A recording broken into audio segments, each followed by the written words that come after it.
नमस्कार विद्यार्थी मित्रांनो, काल म्हणजेच 11 मे रोजी आपण जो पुण्यात मार्गदर्शन शिबिर म्हणजे सेमिनार घेतला, त्याला जो तुम्ही उदंड प्रतिसाद दिला, उत्स्फूर्त प्रतिसाद दिला, त्याबद्दल सर्वांचे टीम सारथीच्या वतीने खूप खूप आभार, खूप खूप धन्यवाद। आजचा जो व्हिडिओ आहे हा स्पेसिफिक पुणेमध्ये ऑफलाईन बॅच करणाऱ्या विद्यार्थ्यांसाठी आहे। जर तुम्ही संभाजीनगरला ऑफलाईन बॅच असेल किंवा ऑनलाईन बॅच कुठूनही तुम्ही ऑनलाईन बॅच करू इच्छिता, महाराष्ट्रातून पुण्यातून कुठूनही, तर तुमच्यासाठी हा व्हिडिओ नाहीये। जर तुम्ही संभाजीनगरला येऊन ऑफलाईन लेक्चर्स करू इच्छिता किंवा ऑफलाईन बॅच करू इच्छिता तरी तुमच्यासाठी हा व्हिडिओ नाही, कारण तुमच्यासाठी ऑलरेडी विजेता बॅच 4 चा एक वेगळा व्हिडिओ आपण टाकलाय आणि त्याच पद्धतीने ज्या पद्धतीने त्या व्हिडिओमध्ये सांगितलंय की सर्व फॅकल्टीज संभाजीनगरला अवेलेबल आहेत, पुण्यामध्ये कशा पद्धतीने असेल ते स्ट्रक्चर समजून घेण्यासाठी हा आजचा व्हिडिओ। तरी सुद्धा सुरुवातीला काही विद्यार्थ्यांचं कन्फ्युजन होऊ नये म्हणून 1-2 मिनिटं दोन्हीमध्ये डिफरन्स सांगतो की संभाजीनगरला कसं असेल आणि पुण्याला कसं असेल। संभाजीनगर मागच्या 12 वर्षांपासून आम्ही संभाजीनगरला बँकिंगचं एक हब तयार केलं। हजारो विद्यार्थी संभाजीनगरमधून घडले, हजारो विद्यार्थी बँकर्स घडले। 2023-24 मध्ये 1000+ बँकर्स सारथी एज्युकेशनने संभाजीनगर या शाखेतून ऑनलाईन प्लस ऑफलाईन घडवले। तर संभाजीनगरमध्ये जसं आहे त्याच पद्धतीने असणार आहे। आम्ही नेहमी संभाजीनगरमध्ये अवेलेबल आहोत। संभाजीनगरमधूनच ऑफलाईन क्लासेस होतील, ऑनलाईन क्लासेसही संभाजीनगरमधून होतील। 24/7 संभाजीनगरला सपोर्ट आहे। मग पुण्याला नेमकं कसं असेल, पुण्याच्या विद्यार्थ्यांसाठी नेमकं काय, तर पुण्यासाठी पण ज्या सुविधा संभाजीनगरला आहेत त्याच सुविधा पुण्यासाठी पण आहेत। पुण्यामध्ये फक्त आणि फक्त एक गोष्ट आहे की संभाजीनगरवरून क्लासेस पुण्यात लाईव्ह ब्रॉडकास्ट होतील।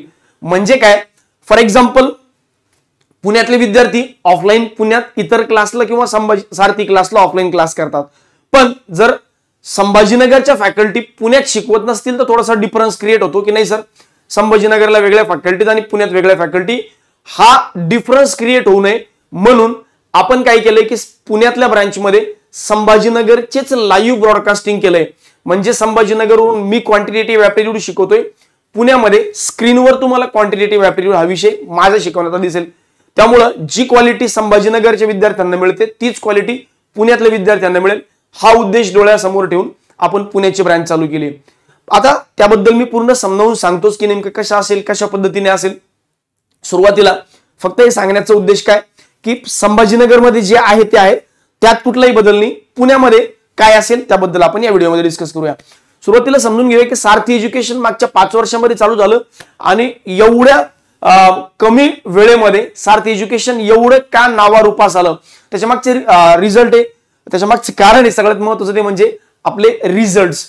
एन नंबर ऑफ रिझल्ट्स मागच्या वर्षभरात म्हणा किंवा मागच्या 5 वर्षांमध्ये सारथीने क्रिएट करून दिले। मागच्या वर्षभरात 1000+ बँकर्स घडवले। त्यामध्ये जर तुम्ही स्पेसिफिकली बघितलं तर IDBI पासून RRB पासून आपली सुरुवात झाली होती। 1 जानेवारीला RRB चे निकाल लागले आणि 110 RRB क्लर्क आणि RRB ऑफिसर्स जे आहेत हे सारथी एज्युकेशन मधून घडले। त्यानंतर IDBI चे रिझल्ट्स आले। IDBI च्या मागच्या वर्षभरात 4 एक्झाम झाल्यात। सुरुवात मागच्या वर्षी 3 आणि या वर्षी 4 एक्झाम झाल्या। मागच्या वर्षी जी एक्झाम झाली होती IDBI एक्झिक्युटिव्ह, त्याच्यामध्ये 75+ एक्झिक्युटिव्ह आपले आले। त्यानंतर IDBI ज्युनियर असिस्टंट मॅनेजर असेल म्हणजे JM असेल, त्यात पहिल्या एक्झाम मध्ये 50, नंतरच्या एक्झाम मध्ये 50 100+ रिझल्ट तिथून आले। त्यानंतर ते जर तुम्ही IBPS PO बघितलं, IBPS क्लर्क बघितलं, IBPS चे 135+ रिझल्ट, IBPS PO चे 75+ रिझल्ट। हा फोटो दाखवण्यामागचं रिझन आहे की ऑथेंटिसिटी जी आहे ही मुलांना फोटो बघितल्याशिवाय येत नाही, तर प्रत्येक विद्यार्थ्याचे फोटो तुम्ही झूम करून बघू शकता, ऑथराइज करू शकता। इनफॅक्ट आपण जागेअभावी रोल नंबर टाकलेत, काही PDF मध्ये किंवा काही याच्यामध्ये इमेजेस मध्ये तुम्हाला रोल नंबर सुद्धा दिसतील, ते तुम्ही झूम करून बघू शकता। त्यानंतर IBPS AFO म्हणल्यावर ऍग्रीकल्चरच्या विद्यार्थ्यांचं सारथी एज्युकेशन म्हणजे ऑफकोर्स हे माहेर घरच आहे। तर IBPS AFO ची मागच्या वर्षभरात आपण 110+ रिझल्ट दिले।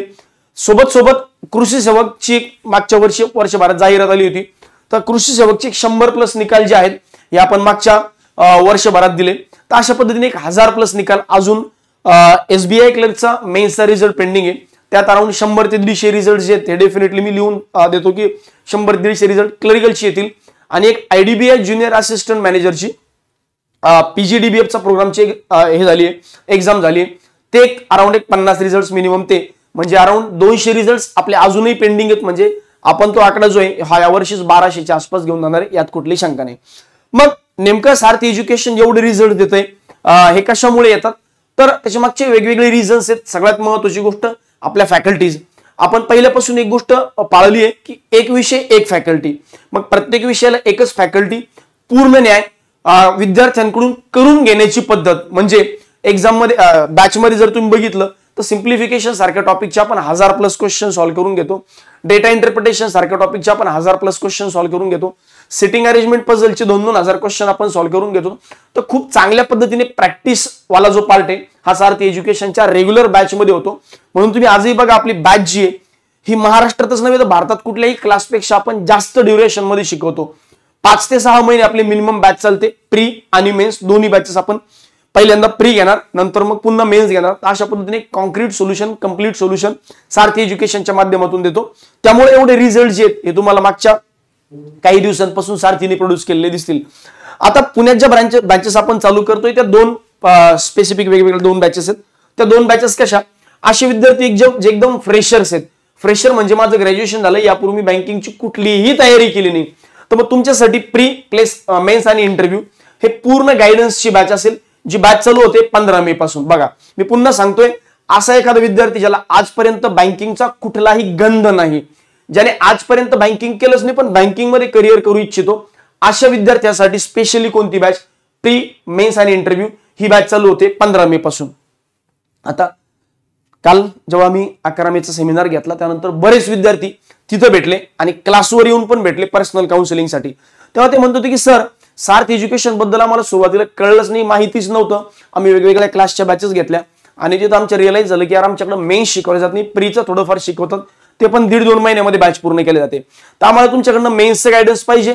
मग तो विचार करून जुन्या विद्यार्थ्यांसाठी स्पेशली ज्या विद्यार्थ्यांना ऑलरेडी बँकिंगचा गंध आहे, कुणाची एखादी बॅच दुसऱ्या क्लासमध्ये झाली किंवा सेल्फ स्टडी ज्याने केली आहे पण फायनल रिझल्ट नाही आला योग्य मार्गदर्शनाअभावी, तर तुमच्यासाठी स्पेशली मेन्स प्लस इंटरव्ह्यू ज्याला आपण मेन्सची बॅच म्हणूया, ही बॅच आपण चालू करतोय 20 मे 2024 पासून. अच्छा, 2 बॅक टू बॅक बॅचेस आपण चालू करतोय पुण्यामध्ये. 15 मे प्री मेन्स आणि इंटरव्ह्यू नवीन विद्यार्थ्यांसाठी, कंप्लीट नवीन विद्यार्थ्यांसाठी, आणि जुन्या विद्यार्थ्यांसाठी 20 मे 2024 पासून. असे विद्यार्थी ज्यांना ऑलरेडी एक्झाम्स दिल्यात, ज्यांना असं वाटतं की माझ्या थोड्या कन्सेप्ट क्लिअर आहेत, अजून त्याला पॉलिशिंग झालं पाहिजे, अजून माझ्याकडनं करून घेतलं पाहिजे आणि मेन्स लेवलचं कंटेंट मला सॉल्व्ह करून मिळालं पाहिजे, मेन्स लेवलचा अप्रोच मला कळला पाहिजे, तर त्यासाठी जे आहेत ही बॅच आपण 20 मे पासून चालू करतोय. तर स्पेसिफिक पुन्हा एकदा रिपीट करतोय. ह्याच्या मागचं रिझन असं आहे की कन्फ्युजन होऊ नये. नवीन मुलांसाठी 15 मे आणि जुन्या मुलांसाठी 20 मे. मग या बॅच मध्ये नेमकं कशा पद्धतीने असेल, पुणे ब्रँच मध्ये नेमकं कशा पद्धतीने असेल. आता ही गोष्ट स्पेसिफिक समजून घ्या की पुण्यात नेमकं कशा पद्धतीने सारथी एज्युकेशन येतंय. पुण्यामध्ये ज्यावेळेस आपण क्लास चालू करू त्यावेळेस तुम्हाला दिसेल की तिथं लाईव्ह ब्रॉडकास्टिंग होते छत्रपती संभाजीनगरवरून. हा प्रयोग नाही, ऍक्च्युली हे ट्रायड अँड टेस्टेड मेथड आहे. संभाजीनगरला सुद्धा आपले जे मेन्सचे लेक्चर्स आहेत किंवा एक्स्ट्रा लेक्चर्स आहेत हे ऍट अ टाइम 3 हॉलमध्ये चालतात. इनफॅक्ट खूप असे क्लासेस आहेत ज्यांचे ऍट अ टाइम 10 15 ब्रँचेस चालतात. सेम त्याच वेळेला आपण काय करणार आहे की लाईव्ह ब्रॉडकास्टिंग करणार आहे छत्रपती संभाजीनगरवरून पुण्यामध्ये. मग पुण्यामध्ये एक क्लासरूम आहे, त्या क्लासरूम मध्ये एक स्क्रीन लावली, पॅनल लावलंय, त्या पॅनलवर तुम्हाला संभाजीनगरवरून लाईव्ह ब्रॉडकास्टिंग होईल. मग लाईव्ह ब्रॉडकास्टिंग झाली की तुम्हाला तिथून समजून घ्यायचंय, तुम्हाला तिथं काही डाऊट आला तर तुमची लाईव्ह डाऊट क्लिअरिंग सुद्धा होणार. म्हणजे फॉर एक्झाम्पल आता मी तुम्हाला शिकवतोय, शिकवल्यानंतर मी विचारेल पुण्यातल्या ब्रँच, आता बघा ऑनलाईन बॅचेसचे पण विद्यार्थी आहेत त्यांच्याही कमेंट आम्हाला समोर दिसतात. पुण्यातल्या ब्रँचची विद्यार्थ्यांची आम्हाला लाईव्ह दिसणार आहे कारण कॅमेरे जे आहेत पुण्यातल्या क्लासचे ते इथं लाईव्ह दिसतात संभाजीनगरला. मग तिथे एखाद्या विद्यार्थ्याने हात वर केला की सर तुम्ही आता जे शिकवलं ते मला कळलं नाही, त्यासाठी तुमच्याकडे माईक येईल, तिथं कॉर्डिनेटर असतील, तो माईक तुमच्याकडे घेऊन येईल, तुम्ही विचारणार सर मला हे कळलं नाही, प्लीज एकदा रिपीट करा, तुमच्यासाठी ते पुन्हा रिपीट होईल. म्हणजे ॲज गुड ॲज तुम्हाला क्लासरूम फिलिंग येणार आहे, ही as good as classroom feeling येणार आहे, तुमचे लाईव्ह डाऊट क्लिअर होतील, त्यात काहीही शंका नाही. बरं, त्यानंतर तुमचं क्लास संपल्यानंतर पोस्ट क्लासेस म्हणजे लेक्चर संपले, सपोज 7:30 ते 11ची बॅच आहे, 12ची बॅच आहे, मग 12 वाजेनंतर तुम्ही काय करणार, तुम्ही तिथे बसून अभ्यास करणार. ड्युरिंग अभ्यास करताना म्हणजे ड्युरिंग स्टडी तुम्हाला काही डाऊट आले की यार सर तुम्ही आम्हाला 50 क्वेश्चनचा होमवर्क दिला होता आणि त्यात मला ना सॉल्व्ह करता करता ही अडचण आली, तर प्लीज मला एकदा हे समजून सांगा. पण फॅकल्टी तिथं आहेत का? हो, तिथं डाऊट क्लिअरिंग फॅकल्टीज आहेत ज्या तुमचे तिथल्या तिथं डाऊट क्लिअर करून देतील. इनफॅक्ट फक्त आणि फक्त क्लासरूम मध्ये शिकवलेलेच नाही तर जे काही एक्स्ट्रा मटेरियल तुम्ही सॉल्व्ह करता, फॉर एक्झाम्पल तुम्ही एखादं दुसरं पीडीएफ सॉल्व्ह करताय की एखादं टेस्ट देताय, मग त्या टेस्टमध्ये तुम्हाला डाऊट आला, तुम्हाला तो सॉल्व्ह होत नाही, तर डाऊट क्लिअरिंग फॅकल्टीची तर 2 doubt clearing faculty at a time असतील. क्वांट रिझनिंग, इंग्लिश, जीएस सगळे डाऊट जे आहेत त्या फॅकल्टीज क्लिअर करतील. सोबत आम्ही प्रत्येक आठवड्याला एक फॅकल्टी संडेला देत असेल. म्हणजे आता येणाऱ्या रविवारी म्हणजेच 19 तारखेला 19 मे रोजी मी स्वतः तिथं असेल. पुन्हा लगेचच्या लगेच 19 नंतर +7 म्हणजे 26 ला अजून दुसरे फॅकल्टी. तर प्रत्येक संडेला एक वेगवेगळे फॅकल्टी जे आहेत हे पुण्यामध्ये असणारे, ते कशासाठी, डाऊट क्लिअरिंगसाठी आणि पर्सनल काउन्सिलिंगसाठी. कारण मी पुन्हा म्हणतोय की फक्त क्लास लावून जर रिझल्ट आले असते तर प्रत्येक विद्यार्थी आज बँकेत असतात, पण फक्त क्लास लावून रिझल्ट येत नाही, त्याचा अभ्यास करावा लागतो. अभ्यासासाठी लागतं योग्य मार्गदर्शन. योग्य मार्गदर्शनातूनच रिझल्ट येत असतात आणि ते मार्गदर्शन करण्यासाठी एव्हरी संडेला एक फॅकल्टी पुण्यामध्ये असेल. दिवसभर त्याचं काम ते असेल की डाऊट क्लिअरिंग करणे आणि पर्सनल काउन्सिलिंग करणे, विथ इच अँड एव्हरी स्टुडंटवर पर्सनल अटेन्शन देणे. कारण जोपर्यंत पर्सनल अटेन्शन त्या विद्यार्थ्याला मिळत नाही तोपर्यंत त्याला त्याचे लॅक्युनस, त्याचे लूप होल्स कळत नाही, विकनेस कळत नाही आणि ते स्ट्रेंथ मध्ये कसं कन्वर्ट करावं हे कळत नाही. त्यामुळे तो एक मुद्दा जो आहे हा पर्सनल काउन्सिलिंगसाठी आम्ही तिथं असणार आहे. सोबत ज्यांना असं वाटतं की नाही सर आम्हाला संडेला येणं पॉसिबल नाही, मधल्या काळात आम्ही तुम्हाला भेटू शकतो का, बोलू शकतो का, तर बघा मधल्या काळात तुम्ही डाऊट क्लिअरिंग फॅकल्टीला भेटू शकता आणि आम्हाला कॉलवर बोलू शकता. म्हणजे मंडे टू संडेला आम्ही तिथं आहोत, तर मंडे टू सॅटर्डे दरम्यान तुम्हाला जर काय वाटलं की सर मला तुमच्यासोबत बोलायचंय, ऑफकोर्स आमच्या सगळ्यांचे नंबर तुमच्याकडे आहेत, त्या रिस्पेक्टिव्ह फॅकल्टीला तुम्ही कॉल करून मेसेज करून डेफिनेटली बोलू शकता. किंवा तिथल्याही डाऊट क्लिअरिंग फॅकल्टीज ज्या आहेत त्याही वेल फर्निश आहेत, म्हणजे त्याही वेल क्वालिफाईड आहेत, त्यांनी वेगवेगळ्या एक्झाम्स क्वालिफाय केल्यात, त्यामुळे त्यांनाही तुम्ही डाऊट क्लिअरिंगच्या उद्देशाने जाऊन भेटू शकता आणि पर्सनल काउन्सिलिंग त्यांच्याकडनं पण घेऊ शकता. बरं, जर तुम्हाला असं वाटलं की सर हा एक मुद्दा आहे आणि मला समजला नाही प्रॉपरली, किंवा एक या आठवड्यामध्ये हा एक टॉपिक चालू होता आणि त्या टॉपिकमध्ये मला एवढं क्लिअर कळलं नाही, तर आम्हाला एकदा ते रिव्हिजन करता येईल का, तर हो, संडेला जेव्हा आम्ही तुमच्याकडे येऊ त्या दिवशी संडेला एक मेगा लेक्चर्स मध्ये पण आपण ते रिव्हिजन करू शकतो. No problem at all. म्हणजे जर तुम्हाला असं वाटलं की सर या आठवड्यामध्ये आम्हाला जे शिकवलं त्यातला हा हवाला पार्ट आम्हाला कळला नाही, संडेला जेव्हा तुम्ही येताय तेव्हा हे प्लीज आम्हाला रिवाइज करून द्या. हो, डेफिनेटली 2-3 तासांचं एक जम्बो सेशन घेऊन, मेगा सेशन घेऊन आपण ते डेफिनेटली रिव्हिजन करू शकतो. No problem at all. तसं तुम्ही डेफिनेटली डिमांड पण करू शकता आणि आम्ही त्यासाठी नेहमीच अवेलेबल असू. कारण तेही आम्हाला आवडेल की यार म्हणजे जेन्युअन स्टुडंट्स जे असतात तर जेन्युअन स्टुडंट्सची जेन्युनिटी टीचरला नेहमी आवडत असते की चला यार यांना डाऊट आहे ना तर आपण सोडूया. कारण टीचिंग हा जो आहे हा मुळात आमचे पॅशन आहे. प्रोफेशन डेफिनेटली तो एक पुढचा भाग आहे, पण पहिल्यांदा मी पॅशनेटली टीचर आहोत, त्यामुळे टीचिंग करायला कधी पण मजाच येणार आहे. ठीक आहे, तर अशा पद्धतीने असेल पुण्याबद्दल. आता तुमचे काही कॉमन डाऊट्स आहेत त्याबद्दल मी डिस्कस करतोय. मला माहिती आहे तुमच्या मनात हेही शंका आहे की सर आम्ही पुण्यात लाईव्ह काय करावं, आम्ही ऑनलाईन क्लास करायला काय प्रॉब्लेम आहे, तर तेही शंका जे आहेत त्या डेफिनेटली क्लिअर करतो. पण त्यापूर्वी थोडं एकदा फीचर सांगून देतो की पुण्यातल्या विद्यार्थ्यांना काय काय मिळणार आहे. पुण्यातल्या विद्यार्थ्यांना कंप्लीट ऑफलाईन बॅच मिळणार आहे, सोबत ऑनलाईन लेक्चरचा रेकॉर्डेड ऍक्सेस पण मिळणार. म्हणजे काय, म्हणजे जी बॅच तुम्ही पुण्यात अटेंड करताय 15 मेची त्या बॅचची रेकॉर्डिंग सुद्धा तुम्हाला मिळेल. म्हणजे फॉर एक्झाम्पल जर तुम्हाला असं वाटलं की आज शिकवलेलं मला कळलं नाही, रेकॉर्डिंग मध्ये पुन्हा बघू शकता.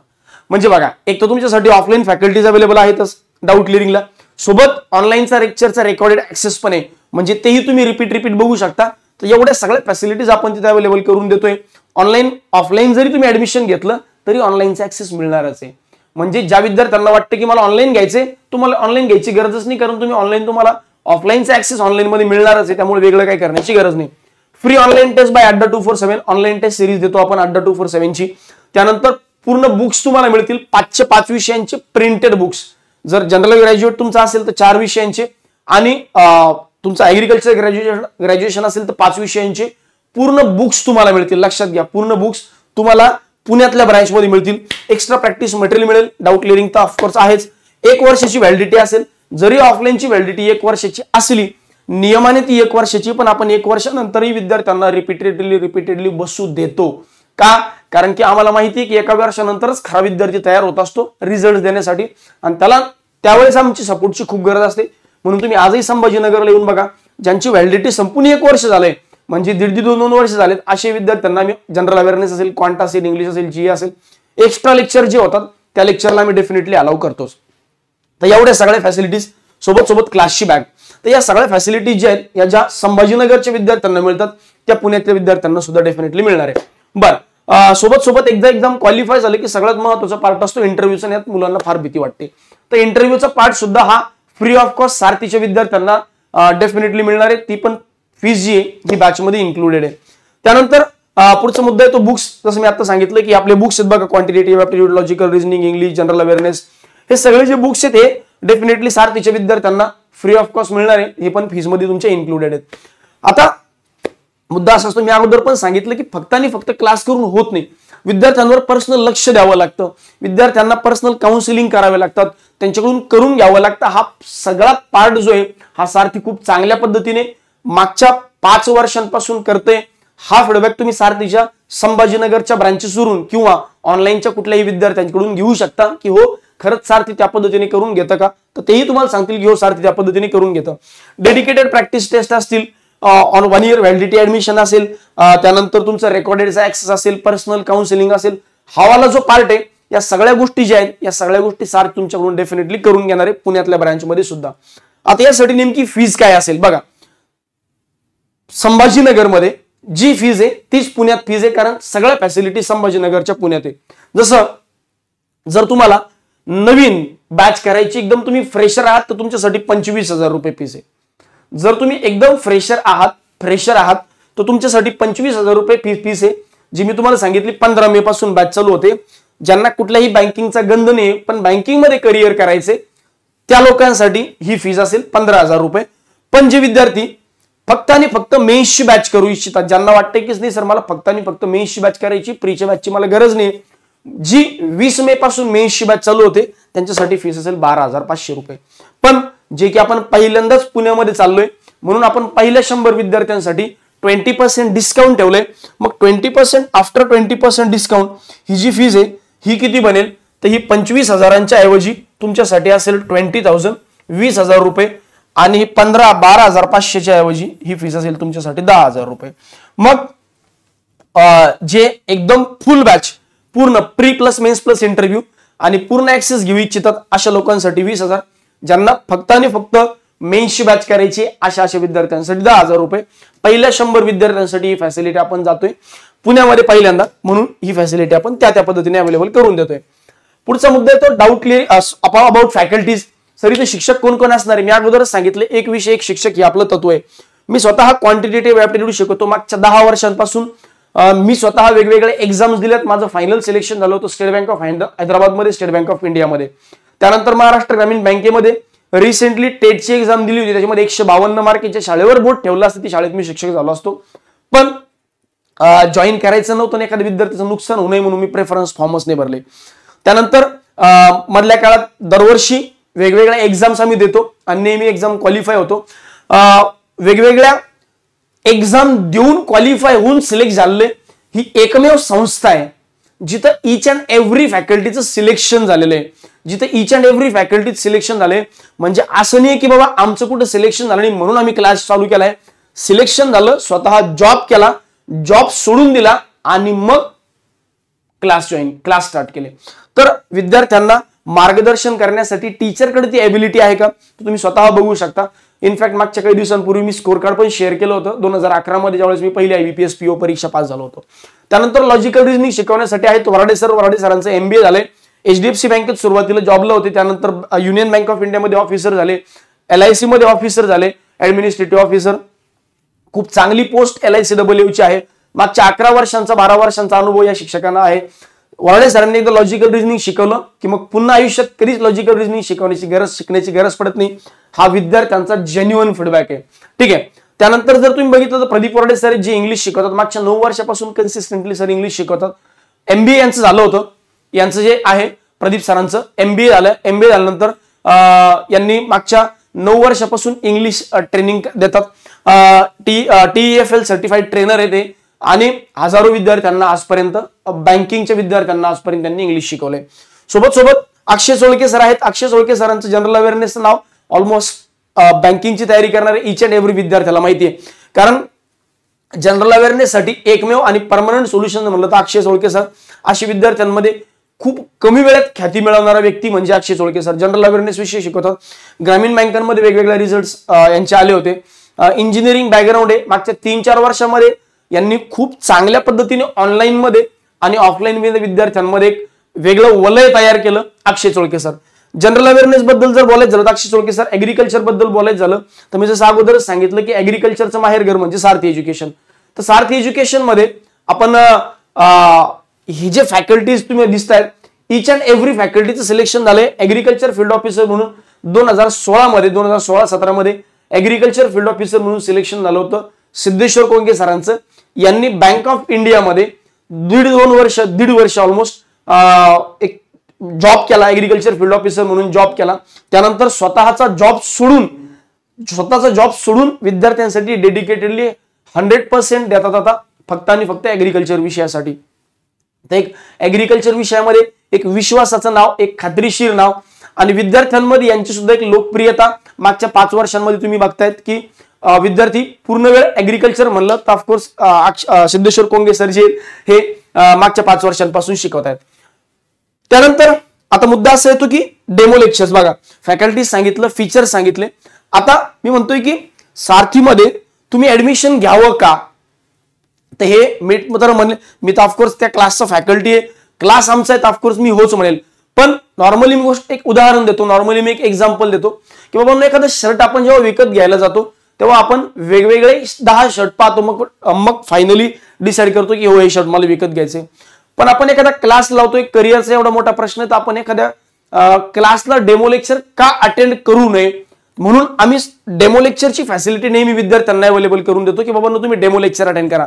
4 ते 5 दिवस तुम्हाला डेमो लेक्चर्स अटेंड करायला मिळतील पुण्यातल्या ब्रांचला. हे डेमो लेक्चर्स तुम्ही डेफिनेटली अटेंड करा आणि डेमो लेक्चर अटेंड केल्यानंतर तुम्ही डिसाईड करा की हो ती ॲबिलिटी त्या फॅसिलिटीज क्लासमध्ये खरंच मिळतात का, आणि मग तुम्ही डिसाईड करून तुम्ही 4 ते 5 दिवसानंतर ऍडमिशन कन्फर्म करू शकता. ठीक आहे. आता मी अगोदरच सांगितलं की प्रत्येक विद्यार्थ्याच्या मनात एक वेगळा डाऊट आहे, कारण पुण्यातली ब्रांच जी आहे ही आपण सुरुवातीला ही पहिली बॅच असल्यामुळं डेफिनेटली पुण्यातल्या ब्रांचमध्ये कशा पद्धतीने असेल थोडेशा कॉमन डाऊट जे त्याच्यावर एक शॉर्ट मध्ये आपण चर्चा करूयात. पहिला मुद्दा की sir why offline Pune, why not online. Sir live broadcasting तर संभाजीनगर पुण्यात होते, हो, म्हणजे ते as good as online lecture बघण्यासारखंच आहे, हो, मग आम्ही ऑनलाईन बॅच घेतो ना, काय प्रॉब्लेम आहे, घेऊ शकता, ऑनलाईन बॅच घेऊ शकता. पण ऑनलाईन बॅच आणि ऑफलाईन बॅच मध्ये बेसिकली डिफरन्स काय हा तुम्ही समजून घ्या. त्यापूर्वी की ऑफलाईन बॅच मधून तुमच्याकडून अभ्यास करून घेता येतो, ऑनलाईन बॅच मध्ये तो अभ्यास तुम्हाला स्वतः करावा लागतो. खूप विद्यार्थी असे असतात बघा, जेव्हा ऑनलाईन बॅच स्टार्ट होते विद्यार्थी व्यवस्थित पद्धतीने अभ्यास करतात, नंतर असं होतं की डाऊट क्लिअरिंगला राहत नाही. आपण टेलिग्राम सेशनच्या माध्यमातून डाऊट क्लिअरिंग करतोच, स्टील मुलांना असं वाटतं की 24 तास मला सपोर्ट करायला कोणतरी असलं पाहिजे, आणि तो सपोर्ट जो आहे तो ऑफकोर्स ऑफलाईनच्या फॉर्मॅटमध्ये मिळतो, ऑनलाईनच्या फॉर्मॅटमध्ये तो सपोर्ट ऑनलाईनच मिळतो. त्यामुळे ऑनलाईन आणि ऑफलाईन मधला हा बेसिक डिफरन्स आहे. दुसरा एक मुद्दा वातावरण निर्मिती. मागच्या 12 वर्षांपासून बँकिंगचे रिझल्ट म्हणजे छत्रपती संभाजीनगर ही एक ओळख तयार झाली. त्याच्या मागचं कारण असं आहे की चांगले क्लासेस, क्वालिटीचे क्लासेस करून घेण्याची पद्धत. आणि तिसरा महत्वाचा मुद्दा आहे तो खूप मॅटर करतो, इथं तयार झालेलं बँकिंगचं वातावरण. जे बँकिंगचं वातावरण अजूनही पुण्यामध्ये थोडंसं कमी बघायला मिळतं, आणि ते वातावरण आपल्याला पुढच्या काही वर्षांमध्ये पुण्यात तयार करायचंय, त्यासाठी आम्ही येतोय पुण्यामध्ये. म्हणून ऑनलाईन आणि ऑफलाईन मध्ये हा एक बेसिक डिफरन्स आहे की वातावरण. जेव्हा मी घरी बसून 10 तास अभ्यास करतो मला असं वाटतं की अरे बापरे मी किती अभ्यास करतोय, मी आता हुशार झालोय.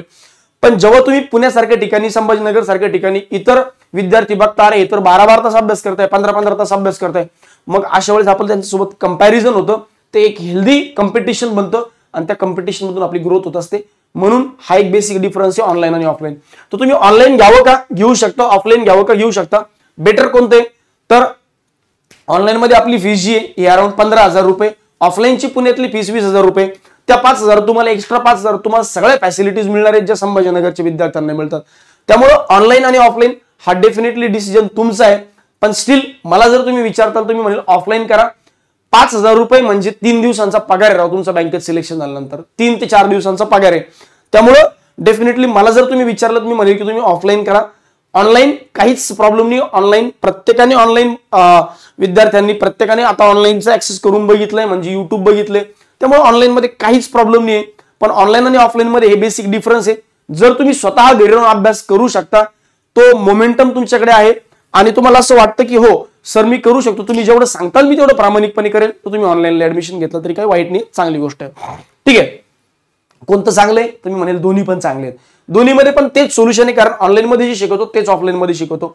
शिकवण्यामध्ये कुठलाही बदल नाही, सपोर्टमध्ये कुठलाही बदल नाही, फक्त वातावरणात एक बदल आहे. त्यामुळे हेल्दी कॉम्पिटिशन तयार होतं. एक एन्व्हायरमेंट चांगला असेल जिथं वातावरण अभ्यासाचं आहे. आपण बाहेर निघालो, प्रत्येक जण आपल्याला बँकिंगची तयारी करणारा दिसतोय. 100 विद्यार्थी एका क्लासमध्ये बसलेले, कळतं की यार कॉम्पिटिशन किती आहे. त्यामुळं हा एक बेसिक डिफरन्स आहे, बाकी काही नाही. सर छत्रपती संभाजीनगरला यावं की पुण्याला क्लास करावा, that is up to you.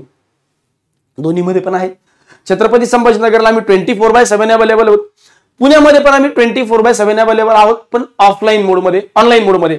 पुण्यात आम्ही ऑनलाईन मोडमध्ये अवेलेबल आहोत आणि छत्रपती संभाजीनगरमध्ये आम्ही ऑफलाईन मोडमध्ये अवेलेबल आहोत. तर तुम्हाला वाटतंय की छत्रपती संभाजीनगरला यावं, डेफिनेटली या. तुम्हाला वाटतंय की नाही सर छत्रपती संभाजीनगरला येण्याची माझी परिस्थिती नाही, माझं कॉलेज चालू आहे, किंवा मला असं वाटतं की मी पुण्यातच राहून अभ्यास करावा, मग तुम्ही पुण्यात घेऊ शकता. बदल कुठंच नाहीये. पण हे तेवढंच खरंय की आमचा प्रेझेन्स हा छत्रपती संभाजीनगर येथेच आहे. आमचा प्रेझेन्स हा छत्रपती संभाजीनगर मध्येच येते आणि तो पुढचे 5 वर्ष काय 10 वर्ष पण हलणार नाही. मात्र ही कमिटमेंट तेवढ्याच पद्धतीने फॉलो होणार की एव्हरी संडेला छत्रपती संभाजीनगरचा एक फॅकल्टी हा पुण्यामध्ये असेल. ही कमिटमेंट डेफिनेटली तेवढ्याच पद्धतीने फॉलो होणार. त्यामुळे दोन्ही ऑलमोस्ट सेमच आहे. डिफरन्स बिटवीन छत्रपती संभाजीनगर आणि पुणे या मुद्द्यावर आपण खूप बोललोय, तरी पण एका शॉर्टमध्ये जर एका टप्प्यात जर सांगायचं झालं, एका मुद्द्यावर जर सांगायचं झालं, तर पुन्हा तेच आहे की आम्ही पूर्ण वेळ छत्रपती संभाजीनगरला अवेलेबल आहोत आणि वीकेंडला पुण्यात अवेलेबल आहोत. हा बेसिक डिफरन्स आहे. हा मुळात बेसिक डिफरन्स आहे. पूर्ण वेळ आम्ही छत्रपती संभाजीनगरला आहोत आणि वीकेंडला आम्ही पुण्यात अवेलेबल आहोत. बाकी सगळ्या गोष्टी सेमच आहे. पुण्यामध्ये लाईव्ह ब्रॉडकास्टिंग होईल, छत्रपती संभाजीनगरमध्ये 1 to 1 समोर विद्यार्थी आम्ही समोर उभे आहे. तर अशा पद्धतीने असेल. बाकी या व्यतिरिक्त काहीच नाही. बाकी तुम्हाला इन्क्वायरीसाठी असेल तर हा छत्रपती संभाजीनगरचा कॉन्टॅक्ट नंबर आहे आणि हा जो आहे हा पुण्यातला कॉन्टॅक्ट नंबर आहे. दोन्हीमध्ये तुम्हाला कुठेही तुम्हाला वाटते छत्रपती संभाजीनगरला चौकशी करायची तर करू शकता, पुण्यात चौकशी करायची पुण्यात चौकशी करू शकता. ठीक आहे. तर हाच मुद्दा जो आहे हा तुमच्यापर्यंत मेसेज पोहोचवायचा होता. पुण्यात जे विद्यार्थी बँकिंगची तयारी करतात किंवा आजूबाजूला पुण्याच्या आसपास ज्यांना बँकिंगची तयारी करण्याची इच्छा आहे अशा लोकांपर्यंत हा मेसेज किंवा हा व्हिडिओची लिंक जी ही डेफिनेटली पाठवा.